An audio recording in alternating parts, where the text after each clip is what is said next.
The Lord's Sermons, Sermon 21, John 10, 1-16. Jesus, the Good Shepherd. Revealed to Gottfried Meyerhofer, March 9th, 1872. Spoken by Pascal.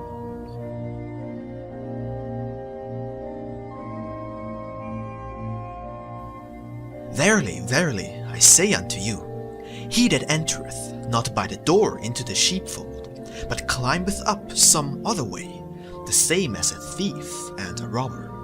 But he that entereth in by the door is the shepherd of the sheep. To him the porter openeth, and the sheep hear his voice, and he calleth his own sheep by name, and leadeth them out. And when he putteth forth his own sheep, he goeth before them, and the sheep follow him, for they know his voice. And a stranger will they not follow, but will flee from him, for they know not the voice of strangers. This parable spake Jesus unto them, but they understood not what things they were which he spake unto them. Then Jesus said unto them again, Verily, verily, I say unto you, I am the door of the sheep. All that ever came before me are thieves and robbers, but the sheep did not hear them. I am the door. By me, if any man enter in, he shall be saved, and shall go in and out, and find pasture. The thief cometh not, but for to steal, and to kill, and to destroy. I am come that they might have life, and that they might have it more abundantly. I am the good shepherd. The good shepherd giveth his life for the sheep. But he that is an hireling, and not the shepherd, whose own the sheep are not, seeth the wolf coming, and leaveth the sheep, and fleeth. And the wolf catcheth them, and scattereth the sheep. The hireling fleeth, because he is an hireling, and careth not for the sheep. I am the good shepherd, and know my sheep, and am known of mine. As the Father knoweth me, even so know I the Father, and I lay down my life for the sheep. And other sheep I have, which are not of this fold. Them also I must bring, and they shall hear my voice, and there shall be one fold and one shepherd.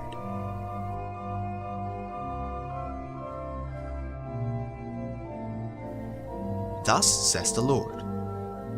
This chapter speaks about the true leader to the light of truth, and the false leaders who claim that the path to light leads only through them, whereas, in fact, they themselves are the very epitome of darkness. For what here is described as thieves and murderers, spiritually denotes the striving to steal or even destroy the spiritual, which is part of the human soul. The door that I represent, as referred to in the Gospel, denotes the only proper road to true cognition, and means to say, only those people who did not lose their spiritual instinct through the world and its goings on, or who did not let it be taken from them, or, if it was once taken, regained it. Only those are capable of distinguishing my voice and my teaching from the voices and wrong teachings of false prophets. And only those will follow my call, because they recognize my voice and can distinguish it from other seductive voices. At the present time, you are in the midst of this spiritual movement where, metaphorically speaking, thieves and murderers are climbing through all the windows and entrances into my house in order to seize the treasure which is hidden there. Nowadays in particular, you notice the religious stirring in the roused minds, how it takes hold of the hearts, awakens them, draws them hither and thither, and how, because of all the advertising, it is not easy to recognize where the true door and the true shepherd really are. The more their instinct is leading the believing hearts to me, the more the others, who pursue only their self-interest, resist so that not I, but they may be victorious. This pushing, defaming, and hating will continue to increase. The more my influence grows, the more the resistance will increase. This will mean severe trials for my children, when their endurance is tested, and mostly their faith and trust attacked. My teaching consists only in one thing, and that is love. Whereas the doctrines of the others preach a variety of things: hatred instead of love, pride instead of humility, and intolerance instead of tolerance. And all this is practiced by those leaders themselves. Thus, what you can read in chapter 8 of the Gospel of John, namely, that the Jews persecuted me and wanted to stone me, that is, kill me, will be repeated. Now too, a similar situation will arise. Stones will be thrown at me and my teaching. The false interpreters of my teaching will ascribe it to Satan and proclaim their own doctrine as coming straight from heaven. Minds will become heated instead of hearts warmed. Ideas will be driven from heads into fists, and where peace and love should have been preached, fanaticism will have its torch of blood, and many victims will be sacrificed to the doctrine held to be the true one. This way, my word must be fulfilled as spoken in those times, when I said, "I have not come to bring you peace, but the sword." Just as everywhere in creation, through friction, light and warmth are created, the two factors through which the universe exists and is maintained. Spiritual friction must also bring about the process of purification, so that the light of truth and warmth of love may develop. It is actually the striving of thieves and murderers that will speed up the victory of my teaching and my plans. Through their passionate actions, they will stimulate the minds to ponder and compare. And even if at first many follow the call, their attention will be drawn to the teaching they are told is false, and they will give it more of their attention than they would have done without this counter-pressure. Then they will not find in this malign teaching what they had been told it contained, and as a result, many will find the right leader and the right door only because those other leaders wanted to prevent them from seeking. Thus, the efforts of my adversaries will work into my hand, and in the end achieve for me what they wanted to prevent. The unification of my children with me, the unification of my sheep with their sole shepherd. My adversaries will be withdrawing like hirelings in the face of great danger, whereas I will protect my true children well. Through this protection, my followers will recognize the true shepherd and mighty protector of his own. This is what will happen. Therefore, do not be frightened or despair if, when you feel especially close to me in faith and trust and are convinced that your number will be growing, your greatest adversaries put very strong and mighty obstacles in your way in order to ward off the danger facing them. Also, do not be too zealous in the seeking of like-minded or in wishing to convert. It is not so easy as you often believe to guide others onto the path to the pure teaching of love. My teaching demands renunciation of the things people find most pleasant in the world, since my teaching is not of and not for this world, but for my great spirit world. Great love and great dedication are needed to relinquish old habits, old beliefs and comforts, and to commence the ever-increasing altercation with oneself and the world. I gave you an example of this during my ministry when I suggested to a man who wanted to follow me to sacrifice all his possessions, but he sadly walked away. You will often experience this when you encourage a person to become active, a person who you think could become a follower of the teaching you believe to be the only true one, but he leaves you and perhaps, instead of a friend, becomes even your greatest opponent. Behold, this happens when people still lack the maturity to accept my teaching.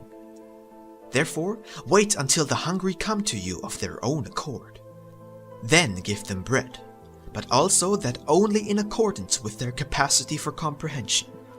Otherwise, like any material food, it would not be digested and prove detrimental instead of beneficial. It is not easy to get others to hear my voice and follow my teaching. Even you, whom I have guided and nourished already for such a long time, often behave in a weak and short-sighted manner, as if you had never received a word from me directly.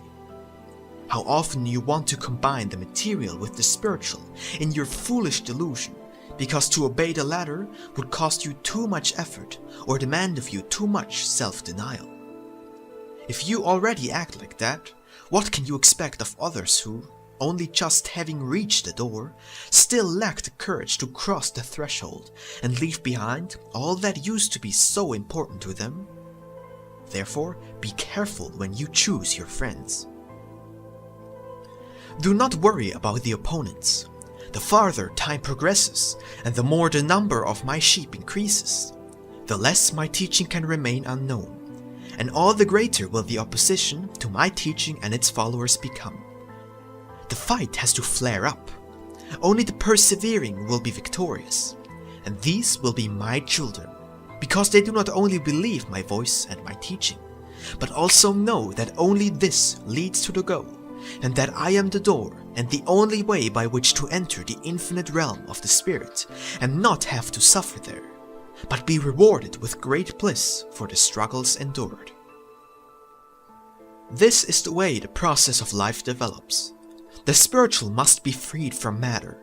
Man's soul must be separated from the influence of the world, and not only man's actual spiritual destination reached, but also my past sojourn on this earth with its suffering and struggles must find its fulfillment. There shall be only one shepherd for his sheep in the world. It is impossible to serve two masters. He who pays homage to matter must step down to matter, but the one who strives towards the spiritual will relinquish all that weighs him down. Matter is too dense and light cannot penetrate it. Only the spiritual is capable of receiving my love light from the heavens, and only this light produces the warmth of life and develops the divine spark which was placed in the human soul, guiding it back to its source, to me. That was to be the purpose of my teaching, of my descending to earth in the past, and of my second coming in the near future. The closer my second coming is approaching, the more conflict there will be between light and darkness. However, just as every morning the rising sun defeats the dark night, so will my rising love light be driving off the thieves and murderers that work by night and not by day. They will have to retreat, become converted, or sink back into eternal darkness until in their minds, spontaneously, the light gradually dawns. As it happened in the past, the world will want to resist my plans and intentions. However, this opposition will speed up my ultimate goal, and in the end, my children and I shall be the victors. Perseverance leads to success, and the name my child must be won through self-denial and sacrifice, for the price is worth the fight. Therefore, all of you should be prepared to hold on to me. Let the world and its people go their way. Do not worry about events and political complications. Remember that millions of people have to be guided to the right door of light. And to achieve this, many different events and circumstances have to exert their influence in order to guide to a common destination individuals on different levels of intelligence. This is a task beyond your comprehension, and God alone can accomplish it, who also there, as everywhere else, is able to achieve the greatest effects through the smallest things. This much for your better understanding of the Gospel of John, to enable you, at this time, to properly comprehend my past ministry, and to recognize that already almost 2,000 years ago, during the time I walked on earth, the entire history of mankind's development on your dark earth was predetermined. This is why the Bible was preserved, in order to prove to you clearly that at that time everything was already predicted, which in later times had to develop gradually.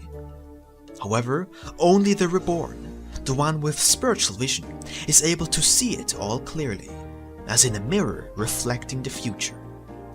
Therefore, rely on me confidently, remembering the word, I shall not desert the one who does not desert me. Stay with me, and more will you be hearing the voice of the shepherd. And as a result, you will keep growing ever more capable of showing through word and example the only road to salvation, also to other blind people, so that in the end there will be only one shepherd and one fold. Amen.